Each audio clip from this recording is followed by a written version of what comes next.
À 8h moins le quart, l'interview vérité d'Europe 1. Thomas, vous recevez ce matin le navigateur Franck Camas. Franck Camas en direct de Guidel près de Lorient, c'est là qu'il se retape après son accident du lundi 30 novembre. Il s'entraînait sur son bateau dans la baie de Quiberon quand il s'est gravement blessé au pied. Bonjour Franck Camas. Bonjour. On est très très heureux de vous entendre. Vous êtes sorti de l'hôpital hier, comment ça va ? Ça va très bien. Avec quoi, ça peut pas aller beaucoup mieux.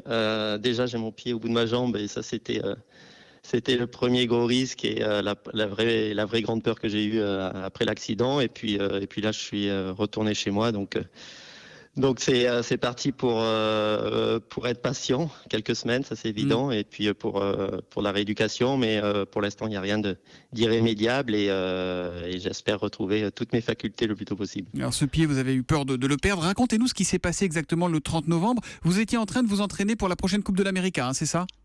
Oui, c'est ça, avec des bateaux assez similaires, des bateaux qui sont capables de voler. On était deux bateaux à se confronter sur des petits parcours.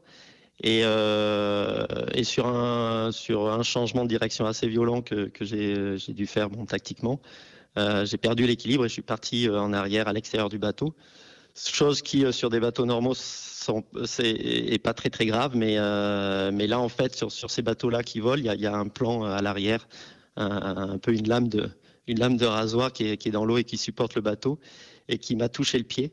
Évidemment, on était à haute vitesse et comme une lame de couteau, ça a coupé le pied. Et j'ai senti qu'il y avait quelque chose de bizarre parce que j'étais dans l'eau du coup et puis j'ai relevé ma jambe et en fait j'ai vu un os tout seul sans mon pied qui pendait à côté. Donc c'était une image assez affreuse. J'avais pas forcément mal, mais j'avais surtout très très peur de ça. Et puis ensuite je suis monté sur un Zodiac et on a attendu les secours à terre.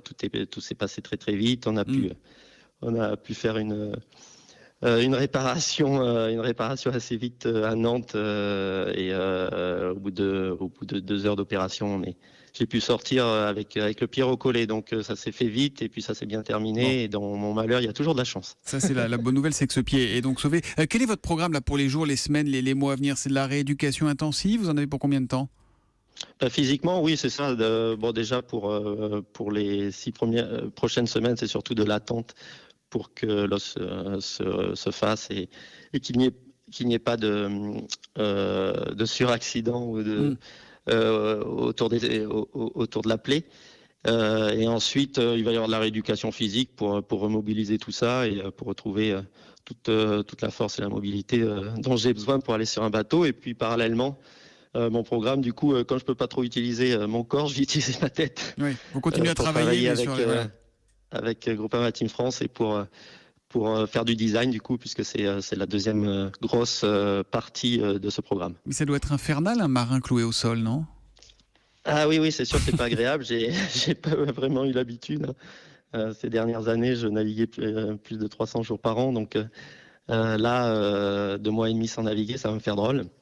Mais bon, ça va me permettre de me reposer aussi, de faire un break et de revenir, j'espère, plus fort qu'avant. Au moins, c'est mon objectif. Alors justement, plusieurs questions sur vos objectifs.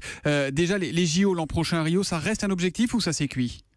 Non, ça c'est cuit. Ça c'est la chose qui malheureusement ne passera pas parce que les sélections devaient se terminer mi-février avec le championnat du monde et donc c'est trop tôt. Et donc c'est trop tard. Effectivement, je pourrais pas être sur un bateau d'ici là. Et puis un peu plus loin, il y a donc cette Coupe de l'América prévue en 2017. Ça reste au programme. On rappelle que jamais un équipage français n'a gagné l'América. Hein.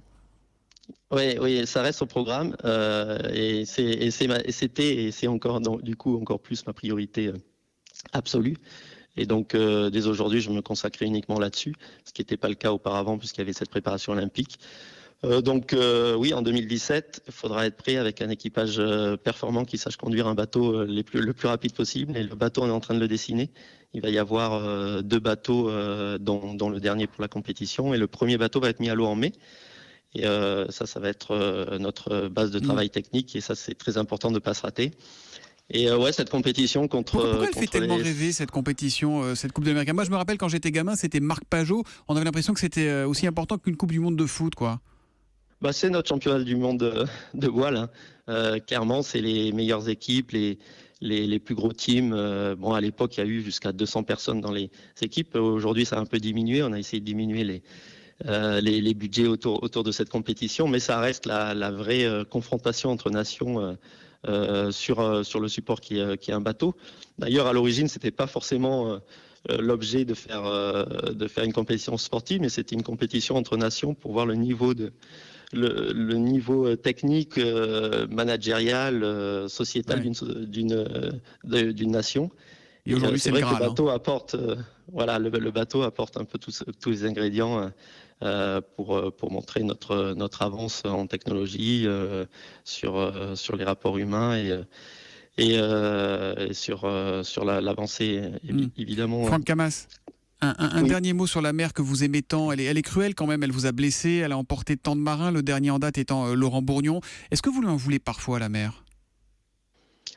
Ah non, parce que c'est toujours à cause de nous qu'il se passe un accident en mer. Hein. C'est pas la mer toute seule qui vient nous chercher. Nous, on va sur la mer et on prend évidemment des risques. On est dans un milieu hostile et on sait que le danger est là, mais c'est aussi ce peut-être qui nous attire, c'est que c'est un monde qu'on ne pourra jamais maîtriser. Merci Franck Camas d'avoir été en direct sur Europe 1. On est content d'avoir de vos nouvelles encore une fois en direct de Merci Guidel. beaucoup. Merci également à François Coulon, notre reporter, pour la réalisation de ce duplex. Bonne journée à vous. Europe 1, il est Merci. 7h52.